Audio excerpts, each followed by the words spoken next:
저는 성경은 하나님의 책이다 라는 제목으로 디모데후서 3장 15절에서 17절을 본문 삼아 오늘 설교를 하려고 합니다. 오늘 본문 말씀은 디모데후서 3장 15절에서 17절입니다. 또 어려서부터 성경을 알았나니 성경은 능히 너로 하여금 그리스도 예수 안에 있는 믿음으로 말미암아 구원에 이르는 지혜가 있게 하느니라. 모든 성경은 하나님의 감동으로 된 것으로 교훈과 책망과 바르게 함과 의로 교육하게 유익하니 이는 하나님의 사람으로 온전하게 하며 모든 선한 일을 행할 능력을 갖추게 하려 함이라. 아멘. 자, 지난번 설교 이제 성경은 위협적인 책이다. 굉장히 좀 특이한 내용이죠. 그 제목으로 예레미야서 23장 36절에서 40절을 본문으로 설교하였습니다. 지난 설교를 좀 브리핑하면 대부분의 기독교인들은 성경이 하나님을 향한, 인간을 향한 사랑의 편지, 위로의 책 정도로 생각하고 있습니다. 하지만 성경은 인간의 타락한 본성과 또 절망적으로 악한 실체를 드러내기 때문에 위협적인 책입니다. 성경은 이 땅에서 하나님의 심판대 앞에 세워 우리의 적나라한 모습을 보게 합니다. 만일 우리가 이를 무시하면 사후에 하나님의 심판대 앞에서 죄의 대가를 치러야 합니다. 사후에는 돌이킬 기회가 없죠. 현세에는 회개할 기회가 있습니다. 이것이 우리에게는 하나님의 크신 은혜입니다. 또한 성경은 불순종하는 자들에게는 저주와 멸망을 선포하기 때문에 위협적인 책입니다. 이 두 가지 위협 앞에서 성경은 인간에게 선택과 결단을 촉구합니다. 이 여부에 따라 천국과 지옥, 하나님의 복과 저주가 결정되기 때문에 성경은 위협적인 책이다. 이렇게 이제 지난번에 제가 여러분들에게 설교를 했습니다. 오늘 설교 제목은 이제 성경은 하나님의 책이다라는 제목인데요. 설교로 들어가기 전에 여러분들에게 조금 양해를 구할 얘기가 있습니다. 제 설교는 뭐 은혜가 충만하거나 뭐 이렇게 사람들이 선호하는 설교는 아닙니다. 그러나 제가 설교자로서 이 강단에 설 때마다 항상 다짐하는 기본적인 마음이 있습니다. 그것은 하나님의 말씀을 정확하게 바르게 해석하여 전달한다는 것입니다. 여러분들이 잘 아시는 것처럼 구약 성경은 히브리어로 되어 있고요. 신약 성경은 헬라어로 되어 있습니다. 자, 그런데 여러분과 제가 사용하는 이제 성경이 이제 우리 개역 성경, 또 우리 요 근래 나온 게 이제 개역 개정판인데요. 요 개역 성경은 이제 스코틀랜드의 그 로스 선교사님이란 분이 영어 성경하고 또 중국어 성경을 참고해서 문자역이 아니라 의미역을 한 것입니다. 그러다 보니까 많은 부분에서 그 오역이 있어요. 그래도 놀라운 것은 이분이 기도하는 사람으로 치명적인 그 오류는 많지 않습니다. 좀 이렇게 번역상에 좀 뚜렷하지 않은 또 잘못된 단어 선정은 있지만, 이제 그래서 사실은 그 우리가 가지고 있는 한글 성경만 가지고는 하나님 말씀을 정확하게 전달하는 게 불가능합니다. 그러면 한글 성경보다 조금 더 좋은 성경이 뭐냐? 바로 영어 성경이에요. 영어에는 수십 종의 번역이 있는데요. 그래서 제가 이제 주로 영어 성경을 많이 참고합니다. 또 설교 시간에도 영어를 많이 사용하는 이유는 바로 그러한 이유 때문에 그렇습니다. 근데 안타깝게도 우리가 그 영어 성경도 완전하지가 않아요. 그들이 그 원어에 대한 신학적 관점에 따라 또는 그 원어에 대한 그 이해의 부족 때문에 많은 상당 부분이 또 오류가 발생합니다. 그래서 히브리어와 헬라어를 참고할 수밖에 없는데요. 또 헬라어 히브리어도 정확한 번역을 보장해 주지 못합니다. 왜냐하면 조직 신학적인 바른 틀이 없으면 헬라어 히브리어를 가지고도 얼마든지 잘못된 해석을 가질 수가 있습니다. 이렇게 성경 해석이라는 게 너무 어려운 것입니다. 그래서 저를 이제 하나님이 신학자, 조직 신학자로 불러주셨는데 제가 설교를 통해서 여러분들에게 드릴 수 있는 혜택은 가능한 한 모든 헬라어, 히브리어, 영어, 한글 성경들을 총동원하여 여러분들에게 바른 말씀을 전하는 거예요. 헬라어나 히브리어를 모르면 성경의 그 깊이에 있는 그 깊은 맛을, 깊은 진리를 깨달을 수가 없습니다. 그래서 제가 여러분들에게 양해를 구하고 싶은 것은 이 설교 시간에 사실 이러한 원어 또 영어 이거 별로 사실은 좋지 않습니다. 뭐 성경 공부 시간이란 모르지만 그러나 설교의 본질 바로 성경 말씀을 바르게 전하기 위해서 이렇게 할 수밖에 없는 저의 입장을 여러분들에게 이해를 구하는 것입니다. 자, 오늘 그러면 이제 본론으로 오늘 들어가겠습니다. 오늘 설교 제목은 성경은 하나님의 말씀이다. 자, 이 하나님의 말씀, 하나님의 책이라 그럴 때 성경이 많은 사람들이 이렇게 생각이 쉬워요. 아, 하나님의 책, 하나님에 관한 이야기를 기록한 책, 뭐 정리해 놓은 책, 뭐 이렇게 생각하기 쉽습니다. 그런데 과연 성경이 성경에 관하여 어떤 책인지 그 설명해 놓은 것을 오늘 제가 여러분들에게 설교를 통하여 이제 전달해 드리면 아주 깜짝 놀라게 될 겁니다. 왜냐하면 우리가 보통 성경을 하나님의 책이라고 생각하는 것과 성경이 성경을 하나님의 책이라고 생각하는 그 각도와 시각이 전혀 다르기 때문이에요. 굉장히 많이 다릅니다. 그래서 오늘 이 시간에 성경이 어떤 책인가, 또 어떤 역사를 일으키는가, 뭐 여기에 대해서 집중적으로 오늘 다뤄보려고 합니다. 과거에요, 우리가 보통 뭐 인쇄술 하면 이제 구텐베르크의 그 인쇄술의 발명을 들 수가 있는데 그 이전에는요, 모두가 다 필사를 했어요.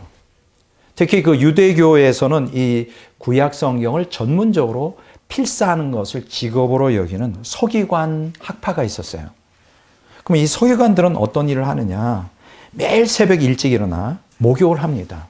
목욕을 하고 그 다음에 이제 회당에 가서 이제 하나님께 아주 거룩하게 기도를 합니다. 그리고 집에 돌아와서 양피지, 그 양의 그 가죽 있잖아요.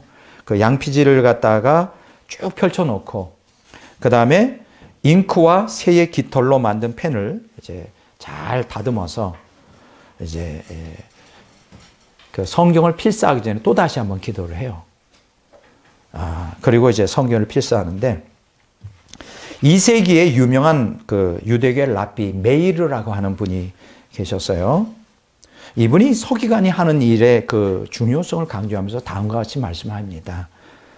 성경 글자 중 한 획이라도 빼거나 더하지 마시오.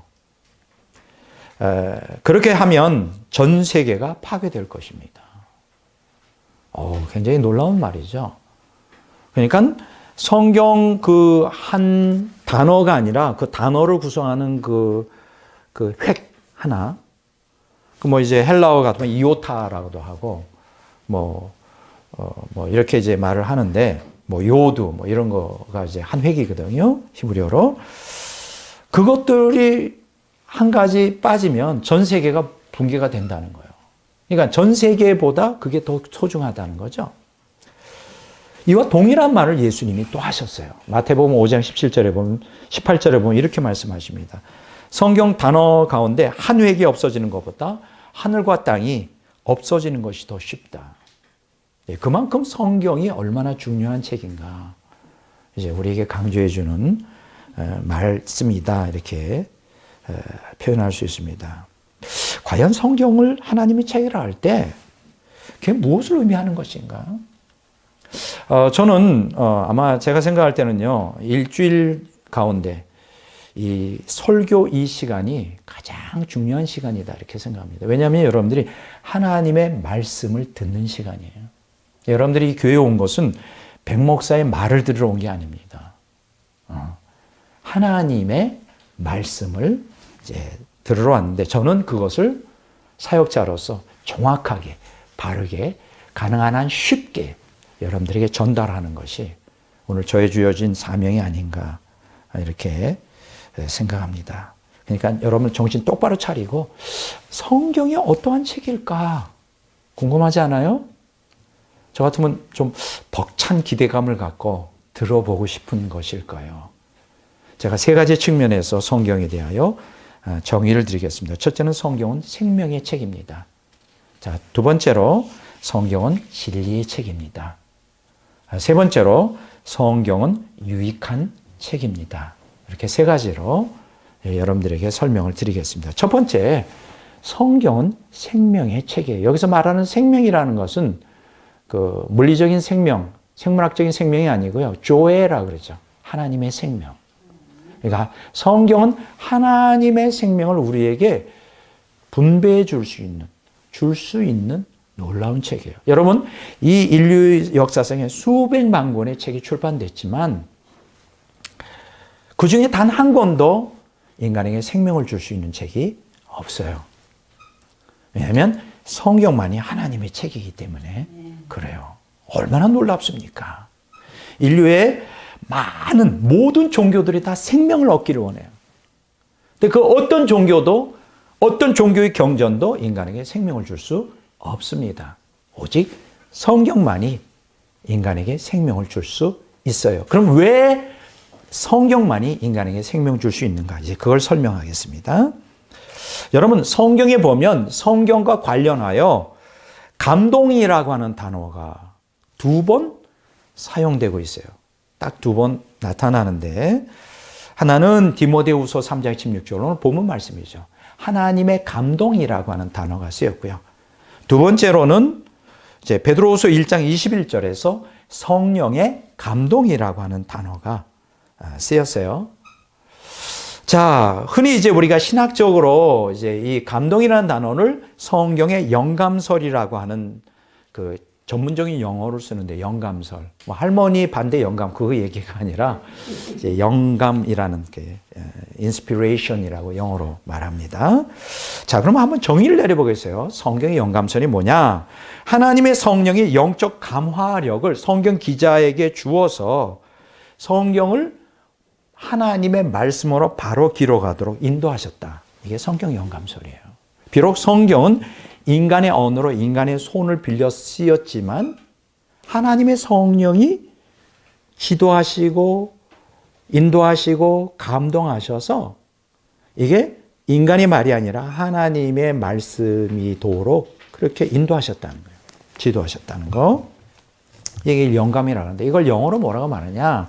inspiration이라고 해요. inspiration. 요거 이제 라틴어가 두 단어가 합성된 거예요. in이라는 건 라틴어는 영어로 into예요. 뭐 밖에서 안으로.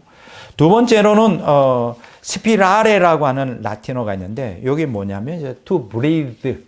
다른 말하면 호흡하다, 숨쉬다라는 뜻이에요. 아, 그러니까 inspiration 하면 요 두 단어를 합하면 숨을 불어넣다.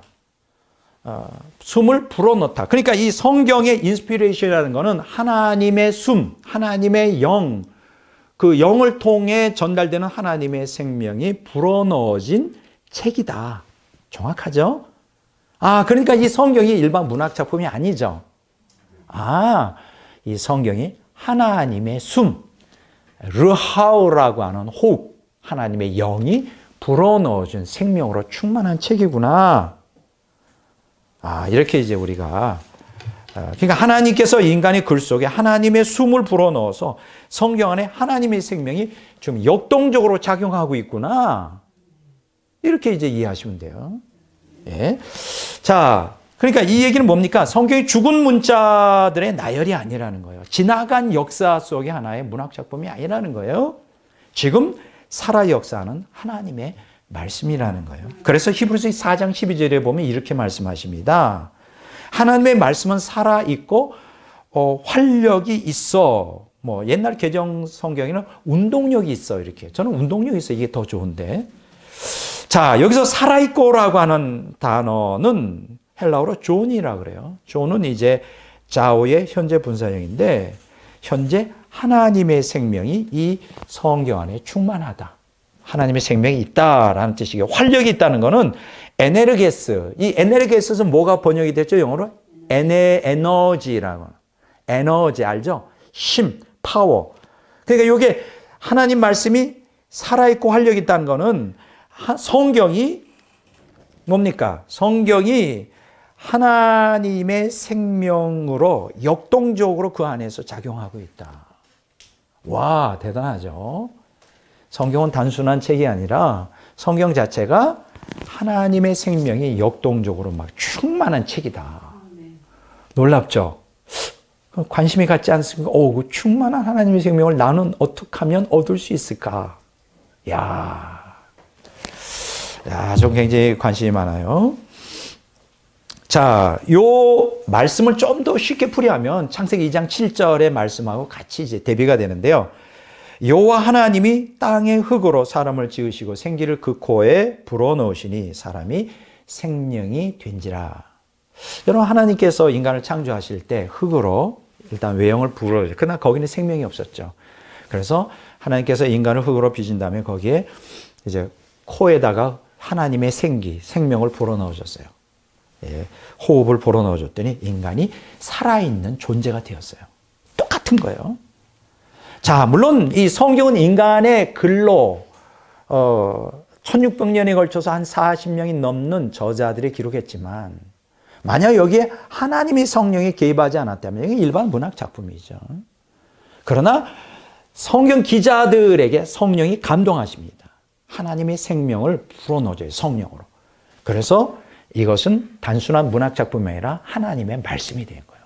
보통 말씀이 아니라 어떤 말씀? 하나님의 생명이 충만하여 역동적으로 굽이치는, 굽이치는 살아있는 말씀이 됐다. 이거 대단한 것입니다. 자, 이와 함께 이러한 그 성경의 영감성을 가장 잘 묘사해 준 구절이 있는데요. 그게 바로 베드로후서 1장 21절이에요.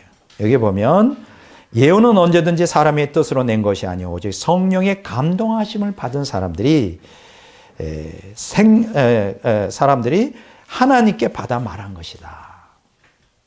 오늘 이제 그대로 성경에 연결되는데 여기서 성령이 감동할 때 감동이 페로라는 단어를 써요. 페로. 이 페로라는 게 뭐냐?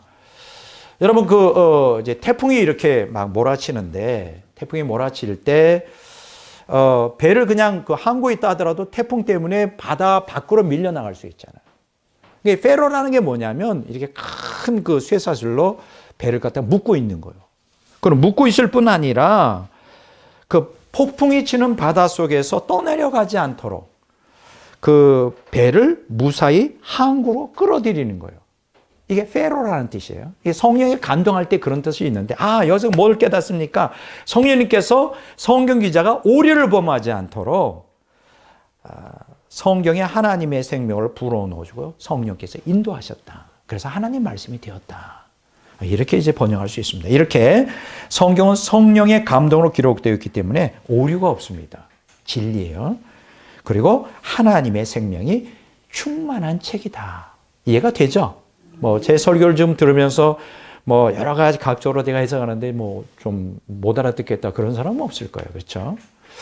자, 그런데 더 놀라운 것이 있어요. 뭐가 있느냐? 여러분, 그림의 떡이라는 게 있잖아요. 아니, 성경 안에 하나님의 생명이 굽이쳐 충만하게 굽이치면 뭐하냐? 이게 내 거가 돼야지. 그런데 바로 성경은 단순히 하나님의 생명이 충만한 책이 아니에요. 놀라운 것은 성경은 회개하며 믿음으로 받아들이는 사람에게 하나님의 생명을 주는 책이에요. 놀랍습니다. 그럼 그게 어디 나오느냐? 있어요. 디모데후서 3장 16절로 본문 말씀이에요. 여기에 보면 뭐라고 나오냐? 모든 성경은 하나님의 감동으로 된 것이다. 모든 성경은 하나님의 감동으로 되었다. 하나님의 감동으로 되었다. 여기에 해당하는 헬라어가 기가 막힌데 이게 뭐냐? 데오프뉴스토스라 그래요. 데오프뉴스토스. 자, 그럼 여기 데오프뉴스토스가 뭐냐? 이게 두 가지 복합어예요. 데오스라고 하는 하나님을 뜻하는 단어와 푸네오라고 하는 숨쉬다라고 하는 이 단어가 복합된 거예요. 그러니까 데오프뉴스토스는 하나님이 숨쉰다. 그러니까 성경은 하나님의 숨이다. 하나님의 호흡이다. 이렇게 번역하는 거예요. 자, 그래서 하나님의 감동으로 되었다는 이 하나님이 숨쉬었다라고 하는 이 성경에 대해서 NIV 성경은 정확하게 번역했어요. All scripture is God breathed. 이게 무슨 뜻일까요? 모든 성경 하나님의 호흡이다. 하나님이 숨신 것이다. 또 메시지 성경은 이렇게 말해요. Every part of Scripture is God breathed. 성경의 모든 부분은 하나님이 숨신 것이다. 하나님의 호흡이다. 아주 정확한 번역이죠. 자, 그런데 아까 제가 뭐라 그랬습니까? 영어 성경도 굉장히 오욕이 많아요. 잘못된 번역이 너무 많습니다. 그 대표적인 거 한번 이렇게 NIV 성경 뭐라고 번역했냐면 All Scripture is God breathed. 그러니까 모든 성경은 NIV 킹 제임스 버전, 죄송합니다. NIV 성경은 제대로 했는데 킹 제임스 성경은 이걸 뭐라고 번역했냐면 All Scripture is given by inspiration of God 이렇게 번역해요. 이게 무슨 번역의 뜻이냐면 모든 성경 하나님의 영감에 의해 주어졌다. 이렇게 번역했어요. NASB 성경도 똑같은 번역을 했는데 All Scripture is inspired by God. 모든 성경은 하나님의 영감으로 되었다. 이거 틀린 번역이에요. 틀렸다니까요. 그러니까 영어 성경이라고 정확한 번역이 아니에요.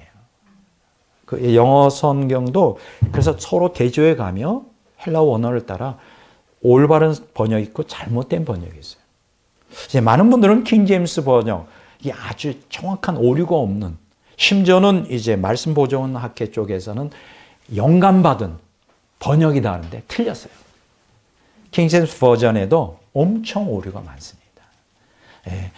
원전만, 히브리어, 헬라어 원전만 오류가 없지 번역본들은 다 오류가 있어요. 그래서 성경을 연구하는 학자나 목사는 항상 성경을 어떻게 해야 바르게 해석할 건가를 고민하며 기도하며 공부를 해야 돼요. 공부를 해야 되는 것입니다. 자, 어쨌든 자, 그러면 이 디모데후서 3장 16절이 모든 성경은 하나님의 호흡이다. 하나님이 숨 쉬셨다. 모든 성경은 하나님이 숨 쉬셨다. 이게 무슨 뜻일까? 이걸 좀 풀어야 되는데요. 여기서 하나님의 감동, 디모데후서 3장 16절의 이 단어를 좀 더 구체적으로 표현하면 성경은 하나님의 들이쉬는 숨, 들숨이 아니라 내쉬는 숨, 날숨이다. 이렇게 번역해야 돼요. 와, 좀 더 장황히 나오죠. 그러니까 우리가 하나님의 영감서를 할 때 인간이 기록했지만 성경을 하나님의 생명이 충만한, 하나님의 생명을 불어넣어 주어서 생명이 충만한 하나님의 책이라고 했는데 거기서 끝나지 않죠. 뭐 성경 안에 하나님의 생명이 충만은 뭐합니까? 이것이 뿜어져 나와야죠. 그게 바로 뿜어져 나온다. 하나님의 생명의 호흡이 뿜어져 나온다. 하나님의 생명의 영이 뿜어져 나온다 할 때 디모데후서 3장 16절을 쓰는 거예요. 데오푸뉴스토스라는 단어. 이해가 되죠? 하나님의 생명이 들어갔다 할 때는 베드로후서 1장 21절에 성령의 감동이라는 페로라는 단어를 쓰고 하나님이 생명이 뿜어져 나온다 할 때 디모데후서 3장 16절에 데오푸뉴스토스라는 단어를 써요. 얼마나 놀랍습니까? 여러분 이렇게 원어를 모르면 이런 해석이 나올 수가 없어요. 뭐 그냥 하나님의 감동, 하나님이 이렇게 역사하셨구나 뭐 이 정도만 알죠. 이 디모데후서 3장 16절을 이제 어떤 이것을 가지고 성경의 영감에 대해서 표현하면서 벤자민 워필드라고 하는 20세기의 저명한 개혁주의 신학자가 한 사람이 있어요. 이 사람이 이 디모데후서 3장 16절의 이 구절을 이렇게 표현을 합니다. God's breath is irresistible outflow of his power. 이렇게 표현해요. 이게 무슨 얘기냐? 성경은 하나님이 호흡인데 하나님의 호흡은 하나님의 능력에 저항할 수 없는 분출이다. 쉽게 얘기하면 이걸 이렇게 번역할 수 있어요. 이제 이 하나님의 날숨이라는 거예요. 이게 성경이 지금 디모데후서 3장 16절에 보면 근데 이게 하나님의 능력, 생명의 능력이 주체할 수 없어. 누구도 막을 수 없을 정도로 outflowing 뿜어져 나오고 있다는 거예요. 밖으로. 안에 갇혀지지 않고 뿜어져 나오고 있다는 거예요. 뭐가? 지금 성경에서. 그러면 이 하나님의 생명이 여기서 막 용서스럽게 뿜어져 나오는데 그걸 누가 받을 수 있을까? 다음번에 제가 성경은 닫혀진 책이라는 설교를 할 겁니다. 성서론의 마지막 주제인데 이제 그때 제가 자세히 얘기하겠는데 어떤 사람에게 이 성경은 닫혀지고 어떤 사람에게는 뿜어져 나오는 하나님의 생명을 경험할 수 있을까? 간단하죠. 진정으로 진리를 추구하고 회개하고 믿는 자에게 이 뿜어져 나오는 하나님의 생명을 성경을 통해 경험할 수가 있는 거예요. 그러니까 성경이 문제가 아니라 성경을 대하는 여러분들의 자세가 문제예요. 이해가 되죠? 그래서 성경을 앞으로 문학 작품으로 잠이 안 올 때 수면제 대용으로 읽는 게 아니라 정말 하나님의 말씀으로 지금 살아 역사하는 하나님 말씀으로 내가 앞으로 대해야 되겠구나. 이런 자세가 이제 나와야 되는 거죠. 그렇죠? 이게 참 놀라운 것입니다. 자, 성경은 하나님의 내쉬는 숨이에요. 날숨이에요. 때문에 성경이 말씀하시기를이라는 표현은 하나님이 말씀하시기를이라는 표현하고 동일한 거예요. 성경이 곧 하나님이라고. 그렇다고 제가 성경책이 하나님이라는 거 아니에요. 옛날에 그런 사람들이 있었어요. 성경 얼마나 또 숭상했는지 성경을 하나님처럼 믿었던 사람이 있어. 이걸 갖다가 성경 우상 숭배라고 그러죠. 그러자는 거 아니에요. 성경에 기록된 하나님의 말씀이 하나님과 동급이라는 거죠.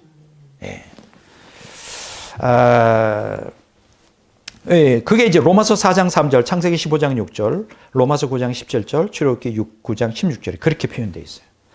하나님이 말씀하시기를, 성경에 말씀하시기를은 하나님 말씀이 하시기를 같다. 자, 요런 그것은 역사적인 배경을 갖고 있는데요. 바벨론 포로기 이후에 그 당시 이제 국제 공용어였던 아람어로 이제 구약 히브리어 성경을 이제 번역했는데 그게 이제 탈굽역이라는데 이 탈굽역에 보면 여호와를 뭐로 대용했느냐? 말씀. 하나님 말씀이라고 하는 단어로 대체했었어요. 그러니까 하나님의 말씀과 하나님은 같은 거예요. 여러분들이 앞으로 성경을 읽을 때 여러분들이 하나님을 대하는 마음으로 읽으셔야 돼요. 네. 자, 이제 첫 번째 제가 성경은 생명의 책이라 그랬죠. 자, 두 번째, 성경은 진리의 책이에요. 진리의 책. 진리라는 게 뭡니까? 거짓과 반대되는 개념이죠. 여러분, 진리는 시대와 시류를 따라 변하지 않아요. 여러분, 이 땅에서 우리가 마귀에게 속지 않고 미혹당하지 않고 천국에 온전히 들어가려면 어떻게 될까? 진리를 항상 붙들어야 되죠. 진리의 인도를 따라 살아야 되죠. 근데 성경이 진리라고 하는 거예요. 그러니까 여러분들이 하나님의 말씀대로 따라 살면 절대 마귀에 미혹당할 일이 없어요. 지옥 갈 일이 없다는 거예요. 성경이 하라는 대로 하면 돼요. 자, 그러면 여기서 성경이 진리라고 할 때 이게 무슨 뜻이냐? 성경은 시간과 공간과 관계없이 영원한 진리예요. 수천 년 전이나 천년 전이나 앞으로 천년 후나 앞으로 수천 년 후에도 성경은 바뀌지 않아요. 말씀은. 바뀌지 않아요. 여러분, 이 세상에 있는 모든 풍조, 사상들은 시대에 따라 다 달라져요. 그렇죠? 요새는 얼마나 세상이 빨리 바뀌는지 1년 전에 마치 진리인 양 여겨졌는 게 가짜로 판명되는 게 많고요. 벌써 1년만 지나면 정신없이 바뀌는 이 시류를 따라. 근데 성경은 그렇지 않아요. 바뀌지 않습니다. 자, 그런데요. 성경이 진리가 인정받지 못했던 어떤 시대가 있었어요. 18세기 인간 이성과 근대과학의 절대적인 위치를 차지했던 계몽주의 시대에 성경은 비성적이고 비과학적인 책인 것처럼 지성인들에게 조롱거리가 된 적이 있어요. 와, 놀랍죠? 성경은 아주 조롱했어요. 자, 그런데 이 근대과학의 절정에 이르렀을 때 나타난 다윈의 진화론이라는 게 있어요. 이 진화론이요, 그 18세기 후반에 그리고 19세기에 나타났는데 20세기 중반까지도 뭐 완전히 거의 과학에 있어서 절대 진리인 양 사람들에게 이제 어필이 되었죠. 자, 이게 얼마나 큰 영향을 끼치느냐? 다윈의 진화론이 생물학만이 아니라요, 과학 전반에, 더 나아가서는 모든 학문에 영향을 끼쳤어요. 특히 이 진화론을 사회학에 접목시킨 사람이 누구냐면 허버트 스펜서라고 하는 사람인데, 이 사람이 사회 진화론이라고 하는 학문을 만들어냈어요. 그러면 이 사회 진화론이 뭐냐? 진화론의 근거하여 약육강식, 적자생존을 이제 주장합니다. 여러분 많이 들어보셨죠? 강한 자가 약한 자 정복하고 죽이고 지배하고 거기에 세상에 잘 맞는 사람만 생존한다. 이런 뜻이에요. 이 이론의 근거에 평등에 대한 불인정, 성차별, 인종차별, 제국주의와 같은 이데올로기를 정당화하는데 이게 사용됩니다. 이게 얼마나 잘못된 건가요? 그렇죠? 자, 그런데 성경은 이 사회 진화론과 정면 충돌합니다. 성경은 뭐라고 가르치고 있을까요? 사도행전 20장 35절에 보면 주는 것이 받는 것보다 복이 있다. 제가 이 말을 할 때 여러분 이게 100% 진리로 받아들여지나요? 아마 이게 받아들여진다면 받는 것보다 많이 베풀려고 할 거예요. 근데 오늘날도 많은 사람들이 베풀질 않아. 그러니까 하나님 말씀을 안 믿는다는 얘기예요. 주는 것이 받는 것보다 복이 있다. 뭐 이렇게 생각하죠. 주는 것보다 받는 게 더 복이 있다. 이게 이제 바로 사회 진화론 이론이에요. 그러니까 우리가 얼마나 공교육을 통하여 이렇게 잘못된 사상에 이렇게 젖어 있는지, 미혹되어 있는지 알 수가 있는 거죠. 자, 이런 말씀도 있어요. 로마서 12장 17절. 악을 악으로 갚지 말고 모든 사람 앞에서 선한 일을 도모하라. 아, 이것도 안 받아들이죠. 누가 악으로 오면 거기다 몇 배로 갚아주지 않으면 살아가는 게 힘들다는 막 변명을 하죠. 근데 성경 그렇게 안 가르쳐줘요. 마태복음 5장 39절에 42절에 보면 아주 상상수원의 에키스가 나오죠. 악한 자를 대적하지 마라. 오른밤쯤에 왼밤도 들이대고 고발하여 속옷을 가지고자 하는 겉옷도 주며 억지로 오리를 가게 하거든 심리를 동행해 주라. 여러분 어떻게 생각하세요? 누가 한 것도 아니고 바울도 한 것도 아니고 예수님 직접 하신 말씀이에요. 이거 받아들여질까? 아마 이렇게 얘기할 거예요. 여러분 성경 말씀대로 삽시다 하면 목사님은 세상 물정을 몰라서 세상이 얼마나 살벌한데 뭐? 오른밤 치면 왼뺨 들이대라고? 아이고 이거는요 그냥 넘어가요. 넘어가. 교회 안에서는 이게 통하지. 이 험나는 세상 그렇게 살면 깍대기 다 벗겨져요. 이렇게. 근데 이 얘기는 여러분만 그렇게 생각한 게 아니라 신학자들이 그렇게 주장합니다. 기독교 사회학자인 라이노드 니버는 이걸 갖다 뭐라고 말하냐? 불가능의 가능성. Possibility of impossibility. 이게 뭐냐면 그래, 이 머리로는 가능해. 그러나 현실은 불가능한 거예요. 여러분들 그렇게 동의하십니까? 슈바이처 박사 아시죠? 20세기 성자는 슈바이처 박사는 이 구조를 뭐라고 하냐면 교회 시대 이전에만 적용되는 중간 윤리였다. 처음에 막 불받고 할 때 누구 못해. 그러나 지금은 안 돼. 세대주의자들은 또 뭐라고 얘기하는지 알아요? 천군 천년 왕국 때나 성취 가능한 유보된 윤리다. 지금은 안 돼. 이 악한 세상에서. 과연 그럴까요? 예수님은 그렇게 살라고 그랬어요. 그렇게 살라고 그러셨다고. 근데 우리는 이것을 진리로 받아들이는 사람들이 몇 명이나 될까? 만약 오늘 기독교인들이 악한 자를 대적하지 마라. 오른밤쯤에 왼편도 들이고 고발하여 속옷을 갖고자 하는 겉옷을 주고 억지로 오리를 가거든 심리를 동행해 주라. 이런 말씀대로 살았다면 놀라운 사회의 변혁이 일어났을 거예요. 근데 오늘 대다수의 기독교인들이 안 믿어요. 그만큼 하나님보다 더 똑똑해. 더 지혜로워. 이 세상에서. 그러니까 100년 믿어도 변화가 없는 거예요. 진리를 따라가지 않으니까. 정말 오늘 이 말씀이 현실성이 없는 교훈일까요? 아까 내가 얘기했잖아요. 진리는 변함이 없다고. 근데 이걸 현실성이 없는 말이에요, 이게? 여러분 자세히 보세요. 뭐가 더 현실성이 있는 것 같아요? 허버트 스펜서의 사회 진화론에 의한 약육 강시가 적자 생존 이론이 더 현실성 있어 보이죠. 야, 내가 살기 위해 다른 사람 죽여야 돼. 이거. 과연 이게 진리일까요? 지금까지 저는 그렇게 배워왔어요. 초등학교 때, 중학교 때 필사적으로 경쟁, 예? 무한 경쟁 시대에서 내가 살기 위해서 다른 사람을 죽여야 되는 그러한 사상에 쇠뇌되어 왔다고요. 근데 이게 진리일까요? 여러분 놀라운 역사들이 일어납니다. 이 현대 사회학이 점점 발전하고 이게 연구가 되면서 이게 이 허버트 스펜서의 사회진화론에 의한 약육강식과 적자생존 이론이 틀렸다는 것이 지금으로부터 20년, 30년 전부터 서서히 나타나기 시작하고 있어요. 와, 놀라운 거예요.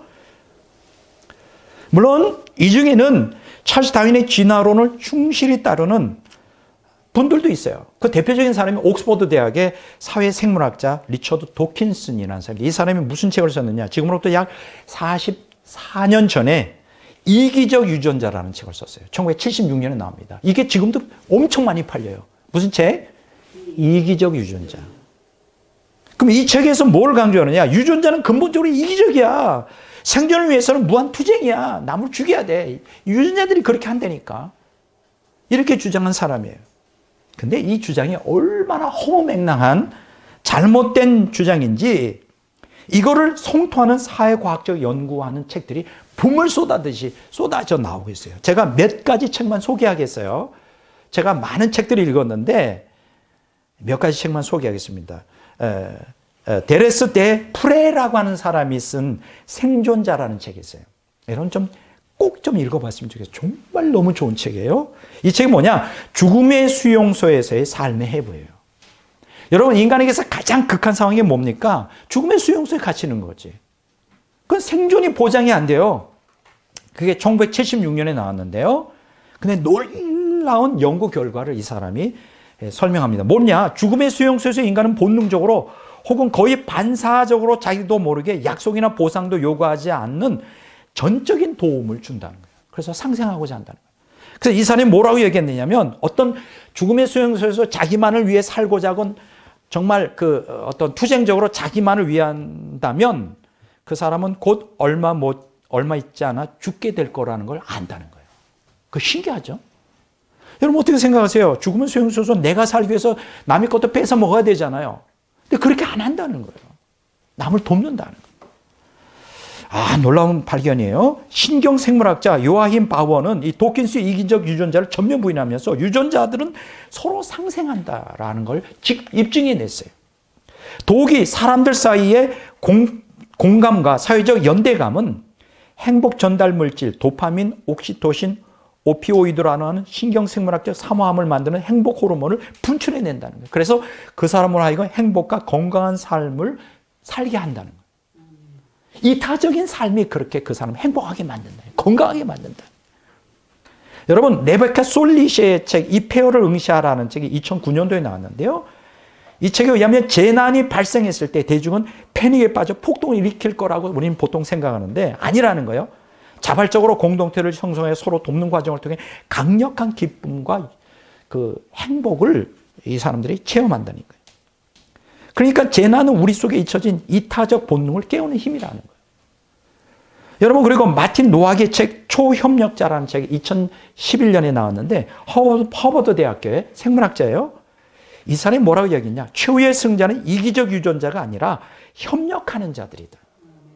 네. 그리고 와튼 스컬의 심리학 교수 애덤 그랜트의 책 기브 앤 테이크라고 하는 책이 2013년도에 나왔는데요. 헌신, 배려, 양보, 희생, 관용적 사람이 인생에서 성공한다는 거예요. 성공 사다리의 맨 꼭대기에는 주는 사람이 자기 것만 챙기는 사람보다 평균 50% 더 많은 수익을 올린다는 거예요. 야, 제가 몇 가지 실례를 들었잖아요. 찰스 다윈의 진화론에 근거한 사회 진화론의 약육강식과 적자 생존 이론에 근거한 것은 거짓으로 판명이 됐어요. 그렇게 살면 안 돼요. 우리가 본능적으로 내 것만 취하고 남을 죽이고 내가 살면 행복하고 성공적인 인생을 살 것 같죠. 반대예요. 절대로 하나님이 그렇게 살지 말라고 성경이 명령했어요. 이웃을 사랑하고 배려하고 용서하고 관용하고 그리고 뭐요? 사랑하고. 이게 성공의 비결이라니까요. 예. 이게 사회과학적으로 지금 대세를 이루고 이런 책들이 본물 쏟아지시 나오고 있어요. 증명이 되고 있다고요. 이게 뭐예요? 성경의 진리라는 거죠. 여러분 기억하십시오. 지금 여러분들이 성경 말씀이 이해가 잘 안 됩니까? 그래도 무조건 믿으세요. 왜냐하면 진리이기 때문에. 이성적으로 따지지 마세요. 세상에 쇠뇌된 그 이론을 가지고 따지지 말라 이거예요. 진리대로 살아보세요. 그러면 참으로 여러분들이 행복하고 복된 삶이 됩니다. 자, 그래서 세 번째로 제가 그걸 얘기를 드리려고 그래요. 성경은 유익한 책이에요. 여러분, 성경이 아무리 생명의 책이고 하나님 말씀이라도 내게 유익이 없다면 뭐 건드리려고 하지 않겠죠. 근데 놀라운 것은 감사하게도 성경이 우리에게 엄청 유익이 돼요. 근데 놀라운 것은 성경이 신앙생활에만 유익이 되는 게 아니라 사회생활에도 유익이 돼요. 이 세상에서 우리가 살아가는데도 최고의 유익을 주는 책이에요. 와, 놀랍죠? 그게 이제 오늘 본문 말씀 디모데후서 3장 16절 17절에 나와요. 두 가지 종류의 유익을 언급하고 있습니다. 그냥 한글 성경만 읽어가지고 이게 도대체 무슨 얘기인지 모르는데, 그래서 헬라어 원어를 가지고 좀 보면 이게 확실히 드러나요. 16절에는 영적 유익을 얘기하고 있고요. 17절에는 생활의 유익을 언급하고 있어요. 생활의 유익. 자, 뭐 첫째 영적 유익부터 제가 말씀드리겠습니다. 이게 제일 중요하죠. 아무리 세상에서 성공하고 행복한 삶을 살아도 지옥 가면 무슨 소용이 있겠어요. 그러니까 성경은 일단 신앙 생활에 유익이 돼요. 자, 여기 영적 유익을 얘기합니다. 교훈과 책망과 바르게 함과 의로 교육하기에 유익하다. 이게 무슨 얘기일까요? 먼저 교훈을 한번 보겠습니다. 디다스칼리안이라 그래요. 헬라어로. 이게 무슨 뜻이냐? 교훈. 구원을 얻도록 주인에게 진리를 정확하게 이해해줘요. 자, 구원을 얻으려면 가장 기본적인 뭐죠? 진리를 정확하게 이해하는 게 중요해요. 성경이 바로 그런 역할을 해준다. 두 번째, 책망이라는 단어가 있어요. 알레그코온이라 그러는데 이게 무슨 뜻이냐? 죄를 깨우쳐 회개에 이르도록 인도해요. 여러분, 세상의 어떤 종교, 어떤 경전도 죄를 깨우쳐 주지 못해요. 성경만 죄가 뭔지를 알게 돼요. 지금 계몽주의 시대 이후 오늘날 왜 기독교인들이 변화가 안 됐냐? 계몽주의 사관에 근거하여 인본주의적 죄가 사로잡혀 있어. 내가 살인하고 남을 죽이지 않으면 난 죄가 없다고 생각해. 아니에요. 하나님 말씀이 앞에 여러분들이 거울처럼 비춰지면 우리의 죄가 적나라하게 드러납니다. 하나님과 관계성서. 죄를 깨우쳐줘. 회개하게 만들어요. 야, 얼마나 좋은 책입니까? 세 번째로 바르게 함이에요. 에파노르도신이라고 하는데 이게 무슨 뜻이냐? 죄인을 하나님과 올바른 관계로 회복시켜줘요. 와, 죄만 깨닫고 하나님과 올바른 관계를 연결시켜주지 않으면 게 무슨 의미가 있겠어요? 하나님 만날 수 있도록 이 성경이 인도해줘요. 그리고 우리의 오류를 교정해줘요. 그리고 하나님께 순종하는 법을 가르쳐줘요. 야, 이거보다 더 좋은 게 어디 있을까? 야, 대단하죠? 네 번째로 의로 교육해요. 파이데이안이라 그래요. 헬라어로. 이게 무슨 뜻이냐? 하나님의 뜻에 생각과 목적과 행동이 일치하는 거룩한 삶을 살도록 성도들을 철저하게 영적으로 훈련시켜줘요. 와, 내 뜻이 아니라 하나님의 뜻이 뭔지를 알게 해주셔서 거룩한 삶을 살게 해주셔요. 야, 여러분, 이렇게 지금 네 가지를 말씀드렸는데 구구절절이 주옥 같습니다. 야, 성경을 다시 봐야 되겠네. 야, 그래서 제가 만약에 저보고 딱 하나지만 택하라면 난 성경을 택할 거예요. 내가 위급한 상황에서 목숨이 경각이 달려있어요. 딱 한 가지. 집안에서 우리 집에는 뭐 좋은 게 제가 많아요. 뭐 여러 가지 제가 아끼는 물건들이 많지만 딱 한 가지만 택하면 뭐를 택할 것 같아?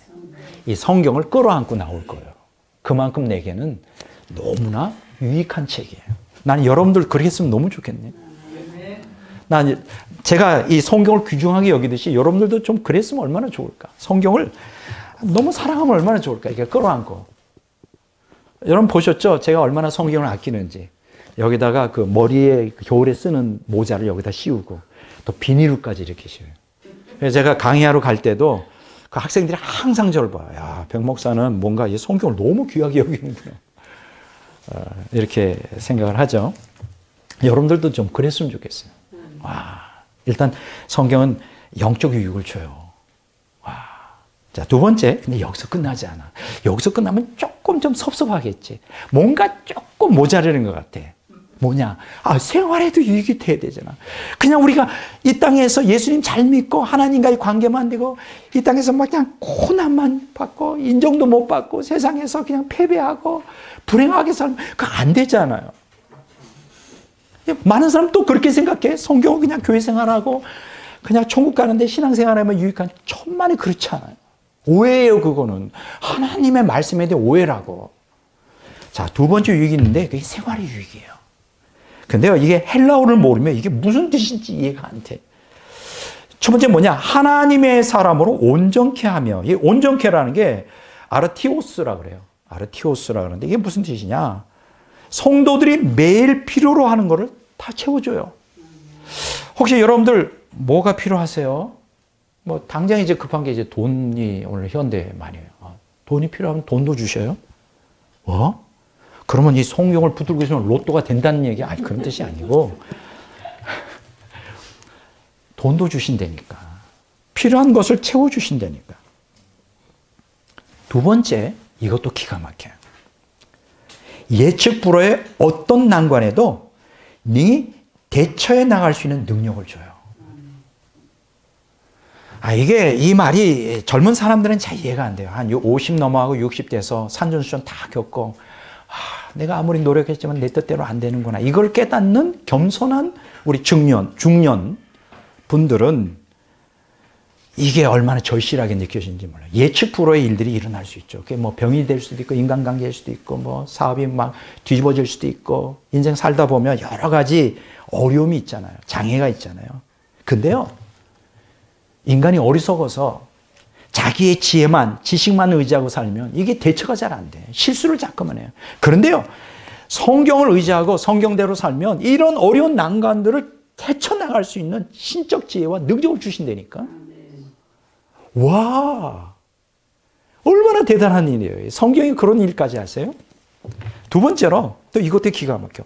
모든 선한 일을 행할 능력을 갖추게 한다. 이게 갖추게라고 하는 게 엑세르티스 메노스라 그러는데, 무슨 일을 하든지 뭐 그 사람이 목사든 그 사람이 교수든 그 사람이 노동자든 그 사람이 공무원이든 뭐 직장생활하든 무슨 일을 하든지 세상 속에서 완전히 자격을 갖춘 일꾼으로 성도를 세운다는 거예요. 그러니까 무슨 일을 하든지 인정을 받아요. 하나님의 말씀을 따라 철저히 말씀대로 살아가는 성도들은 어떤 직장에 어떤 일을 하든지 그 분야에서 인정을 받는 사람 되게 환영을 받아요. 얼마나 좋겠어요, 여러분. 어떤 단체에서 저 사람 없어졌으면 좋겠어요. 이러면 안 되는 거예요. 우리하고 함께 해주십시오. 당신의 도움이 필요합니다. 정말 우리에겐 당신은 귀한 분입니다. 그러면 이제 자존심이 강해지잖아요. 이 얘기가 다 사실은 제 신앙 고백이기도 해요. 제가 이제 수도침신에서 교수 생활을 10년 하는데, 거기는 이제 정규신학대학이 아니니까 페이도 거의 없죠. 근데 특징이 하나 있어요. 그들은 나 없이는 못 사는 존재가 됐어요. 그래야 되잖아요. 자존감이 있어야 되잖아요. 하나님 그렇게 만드신다니까요. 하나님의 말씀을 따라가시면요, 어느 사회 어떤 일을 하든지 세상 속에서 완전히 자격을 갖춰요. 능력을 인정받게 하신다니까요. 안 믿어진다고요? 그건 아직 말씀대로 안 살아서 그러신 거예요. 네. 자, 이렇게 보세요. 성경은 인간의 모든 것을 채워주는 유익한 책이에요. 신앙생활, 영적인 일이든지, 세상 속에 살아가는 어떤 사회생활이든지, 모든 것에 충족을 시켜주는 모든 정보와 모든 방법과 모든 방책이 다 어디에 있다? 성경 안에 있어요. 이건 마치 제가 약장사 하는 사람 같아요. 이 물건을 사달라고. 하도 이 성경을 잘못 생각하는 분들이 너무 많아서 이렇게 약장사처럼 표현할 수밖에 없어요. 자, 지금 제가 계속 성경 유익한 책이라 그랬어요. 하나님은 창조주이시면서 구속주예요. 제가 이렇게 하나님이 창조주로서 인간이 이 세상에서 생존하도록 정교하게 만드셨다는 걸 묵상하면 너무 은혜가 되거든요. 저는 모든 학문 분야에 관심이 많으니까. 생물학 분야에도 관심이 많아요. 인간은 보통 70조 개의 세포로 구성되어 있잖아요. 근데 그 하나의 세포가 100분의 1mm예요. 얼마나 작습니까? 눈에 안 보이죠? 100분의 1mm. 근데 그 가운데 중앙에 뭐가 있니? 핵이 있는데 이 핵의 크기는 세포의 20분의 1밖에 안 돼. 작은 것 중에 작은 건데, 여러분 한번 보세요. 이 세포 하나의 20분의 1밖에 안 되는 정말 눈에 안 보이는 이 핵 속에 인간을 형성하는 생명체로서 기능하게 하는 모든 정보가 뭐예요? AGCT라고 하는 네 개의 DNA 코드가 있어요. 이 네 개의 코드가 조합해서 모든 정보를 말하는데 그 분량이 얼마나 되는지 알아요? 브리테니커 백과사전 분량으로 100만 쪽 정도 돼요. 하나의 세포 안에. 그러니까 70조 개 중에 전부가 아니라 하나의 세포 안에 인간 전체를 제조하고 기능하게 만들 수 있는 모든 정보가 담겨 있는데 그 분량이 얼마나냐? 100만 쪽. 브리테니카 백과사전 100만 쪽. 그걸 말하면 백과사전으로 1000권 정도 분량이에요. 하나의 세포 안에, 핵 속에. 놀랍지 않아요? 경이롭지 않아요? 놀라운 거요. 경이로워요. 자, 바로 이렇게 창조주 하나님이신 놀라우신데 구속주 하나님도 더 놀라워요. 구속주 하나님도 엄청 놀라워요. 왜냐하면 그분이 우리에게 놀라운 복을 주셨는데 그게 뭐냐면 성경이에요. 이 성경 안에는 인생의 행복과 성공의 길이 모두가 다 이 안에 들어있어요. 안 믿어지죠? 왜냐하면 이걸 경험해 보지 못한 사람은 잘 안 믿어질 거예요. 이거는 로또하고는 비교가 안 돼요. 이런 생각합니까? 뭐 로또가 뭐 나쁜 건 아니겠죠. 뭐 한 번에 로또 돼서 10억, 몇십억 되면 인생 팔자 펴지는데. 근데 대부분 다 망하더라고. 탐욕 때문에. 근데 사실 뒤끝이 안 좋아. 근데 이 성경 말씀은 뒤끝이 참 좋아. 이거를 따라가서 탐욕에 의해 망했다는 사람은 아직 한 사람도 없어요. 생명을 얻었고 행복하고 복되고 성공적인 인생을 살았다는 사람은 무수히 많아요. 구름처럼.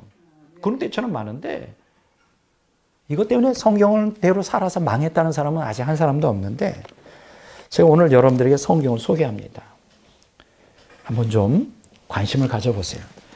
영적, 육적 행복과 성공의 비교를 하나님은 성경 안에 다 담아 놓았어요. 이야, 놀랍죠? 우리가 성경 말씀에 순종하는 만큼 이 땅에서 행복을 누릴 수 있습니다. 인간에게 가장 필요한 게 뭘까? 내가 생각할 때 행복이라고 생각해. 행복해야지. 행복해야지. 자, 신명기 10장 13절에 이런 말씀이 있어요. 내가 오늘 내 행복을 위하여 내게 명하는 여호와의 명령과 규례를 지킬 것이 아니야. 아, 행복하려면 말씀에 순종해야 되겠구나. 뭐 이렇게 나오죠. 본문에서 행복으로 번역된 히브리어가 토부라고 그래요. 토부. 이걸 이제 영어로 세 개로 번역할 수 있어요. 굿. 뭐예요? 좋다. 네. 우리가 행복하면 행복이 좋은 거잖아요. present라고 번역했어요. present, 즐거운, 유쾌한 이렇게 번역할 수 있죠. 여기 세 번째가 useful이에요. 아까 유익하다는 말이에요. 내게 아주 유익하다. 예.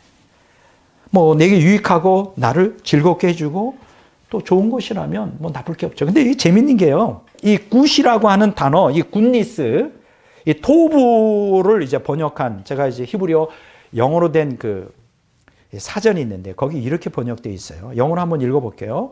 What fulfills one's expectations, a good thing, meets the need or the desire of the person. 아, 여기서 굿니스, 토부란 이 행복이란 무슨 뜻이냐? 잘 들어보세요. 어떤 사람의 바라는 것을 성취시켜 주는 거예요. 와, 여러분들 안에 소원 있죠? 바라는 소망이 있죠? 근데 이제 많은 경우에 그 소망과 소원이 하나님 뜻에 어긋나는 것은 이루어지지 않을 것이지만 여러분들도 알지 못하는 여러분에게는 두 가지 소망이 있어요. 외적 소망이 있고 외적 의지의 소망이 있고 내적 의지의 소망이 있어요. 근데 우리가 대부분 내 소원 소망할 때는 외적 의지의 소망이 있어요. 그게 다 탐욕하고 연결되어 있죠. 근데 사실 나를 진짜 행복하게 해줄 수 있는 내적 의지의 소망이 뭔지를 대부분 모르더라고요. 저도 그랬어요. 저는 내가 서울감신 들어갈 때 이제 서울감신 나오면 뭐 보통 두 가지 중에 하나예요. 목사가 되어 목회를 하든지 아니면 교수가 되든지. 이제 세 번째 길을 가는 사람은 이제 교직을 좀 수업을 해서 선생이 되는 사람들이 세 부류가 있더라고요. 근데 저는 목회는 좀 그것도 은사잖아요. 우리 김 목사님은 이 목회가 이제 천직인데 저는 사람 이름을 잘 못 외웁니다.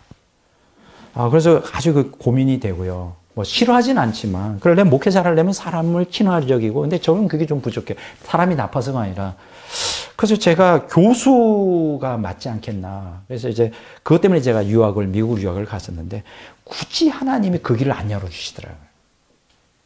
안 열어주셔요.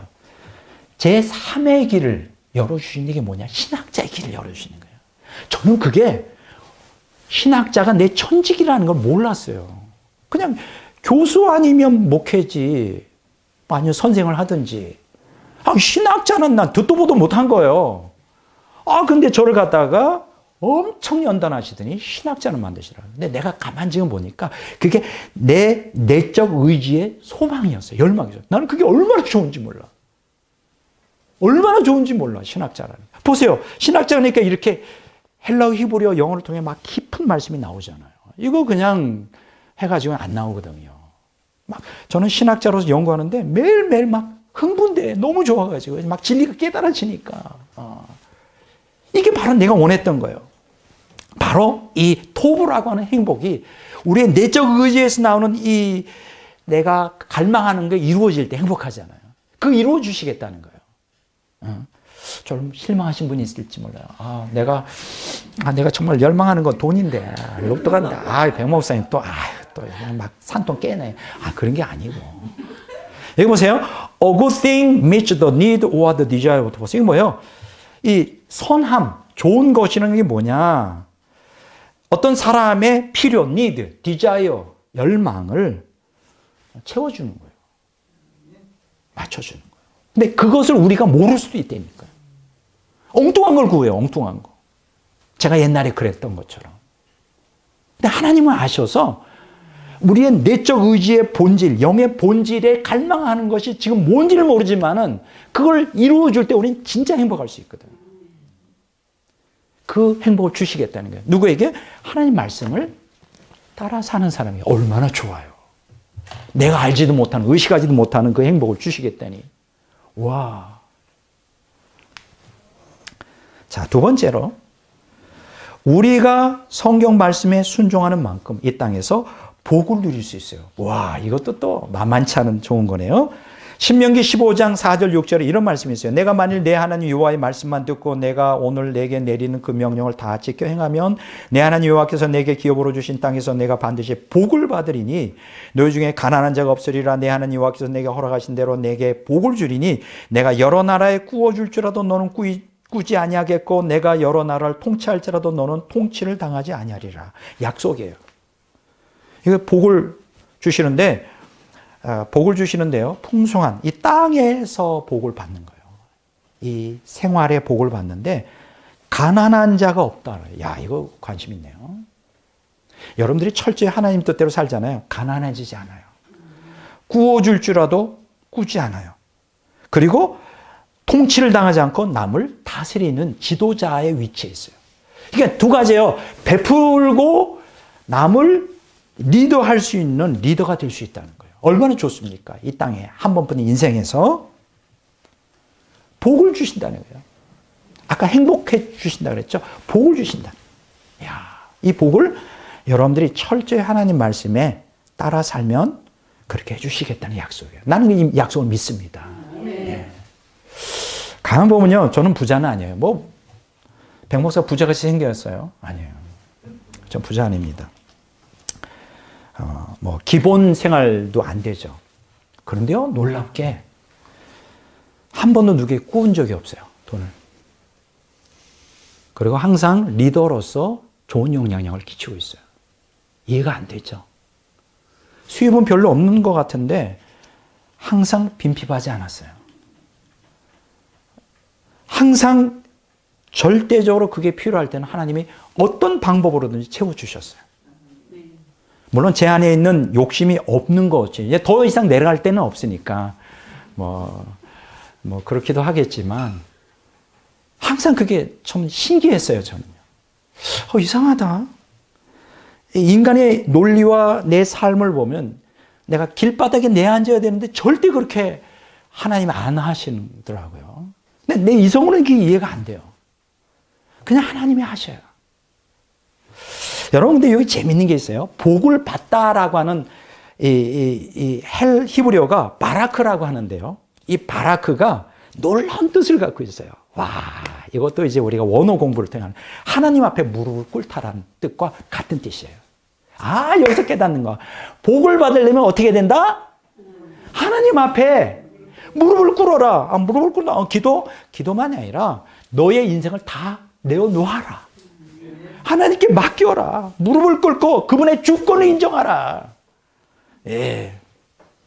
인간의 지혜와 판단을 내려놓고 하나님 말씀에 철저히 신뢰하며 순종하는 자세를 얘기하는 거죠. 하나님 앞에 무릎을 꿇다. 이 복을 받다. 이 바라크가 그런 뜻이 있다는 거예요. 이게 히브리어 원어를 모르면 어떻게 이걸 알겠냐고요. 이제 사전을 찾아보니까 그게 나오더라고요. 여러분, 인생을 말씀을 따라 온전히 하나님께 내어드리면요, 하나님께서 이 땅에서 우리가 행복하고 그 다음에 복된 인생 살도록 인도해 주셔요. 아, 저도 인생이 젊을 때부터 우여곡절이 참 많았어요. 뭐 그런 얘기 다 할 수는 없어요. 너무 실패도 많았고요. 좌절도 많았고 절망도 많았고 정말 그렇게 평탄한 인생은 아니었어요. 정말 너무너무 제가 미국 10년 동안 유학 가서도 너무너무 힘든 게 많았어요. 너무. 그런데 지금 이렇게 지난 과거의 수십 년을 돌아보면 다 하나님의 은혜였다. 지금 저는 너무 좋아요. 지금의 삶이, 지금까지 나를 인도하신 하나님, 비록 부족하지만 이 하나님의 소명의 길을 포기하지 않고, 한때는 포기하려고 그랬어요. 목회라는 게 너무 힘들고, 제가 미국의 큰 교회에서 부목사 생활했는데 정말 이거는 하인보다도 못하더라고요. 하인보다. 내가 이것을 하려고 목사가 됐나 할 정도로. 그래서 한 번은 제가 성경책 한 권만 내놓고 제가 그때 3,000권의 원서를 갖고 있었는데 다 버리려고 그랬어요. 다 버리고 평신도로 살려고 했었던 적이 있는데 하나님이 마지막 기회에 딱 붙으시더라고. 너 그러면 안 돼. 딱. 그러면 길을 열어주시지도 않고 붙드시는 거예요. 이건 또 뭔 시츄에이션이야. 아니면 형통한 길을 열어주시면서 붙들면 룰루랄라 할 텐데 길도 안 열어주시고 붙들어. 근데 제가 깨닫는 게 다른 인생길이 있었는 게 뭐예요? 신학자로 넌 살아라. 신학자로. 그거를 40 넘어서 50대에서야 깨닫기 시작한 거예요. 50대에서. 여러분, 하나님의 진리의 길을 따라가는 게 결코 쉽지는 않습니다. 십자가의 길이고 내 이성과 논리로 맞지 않는 바보 같은 삶인 것 같지만 포기하지 않고 끝까지 가면요, 반드시 보상해 주셔요. 제 지금 삶은 얼마나 행복한지 몰라요. 다 표현할 수가 없습니다. 너무 좋아요. 하루하루 한순간 한순간이 의미 있고 보람 있고 행복하고 복되고.